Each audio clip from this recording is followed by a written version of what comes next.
ડીસામાં ફટાકડાની ફેક્ટરીમાં બ્લાસ્ટના કેસમાં હવે તપાસ તેજ કરવામાં આવી। 21 નિર્દોષોના મોતમાં તપાસ માટે એસઆઈટીની ટીમ ડીસા પહોંચી। ડીસા સર્કિટ હાઉસમાં જિલ્લાના અધિકારીઓની સાથે તેમણે બેઠક કરી। બ્લાસ્ટ કાંડના તમામ પાસાઓની ઝીણવટભરી તપાસ કરવામાં આવશે એસઆઈટીની ટીમ દ્વારા અને એસઆઈટીની ટીમ ત્યાં પહોંચી। આ સાથે ડીસા સર્કિટ હાઉસમાં જિલ્લા અધિકારીઓ સાથે બેઠક તમામ પાસા પર તમામ એંગલથી તમામ ઝીણવટભરી તપાસ કરવામાં આવશે। વધુ માહિતી મેળવીશું। સંવાદદાતા રોહિત આપણી સાથે ફોન લાઈન પર જોડાયા છે।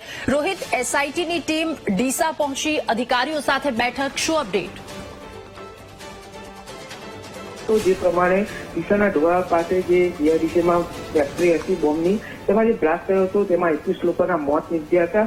આ સમગ્ર મામલાને લઈ અત્યારે એસઆઈટીની રચના કરવામાં આવી છે અને આ જે ટીમ હતી તે અત્યારે ડીસાના સર્કિટ હાઉસ ખાતે પહોંચી હતી, જ્યાં જિલ્લાના અધિકારી, જિલ્લા પોલીસ વડા, જિલ્લા કલેક્ટર સહિત અહીંના જે ડીસાના નાયબ કલેક્ટર છે, મામલતદાર છે સહિતના અધિકારીઓ સાથે બેઠક કરી છે।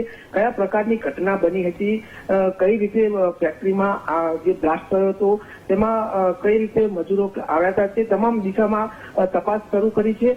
અત્યારે તો આ અધિકારીઓ સાથે બેઠક કરી અને તે બાદ જે સ્થળ છે જીઆઈડીસી, ત્યાં આ ટીમ પહોંચશે અને સમગ્ર મામલાને લઈ તપાસ શરૂ કરશે। જી રોહિત, આભાર આપનો વિગતો સાથે જોડાવા બદલ।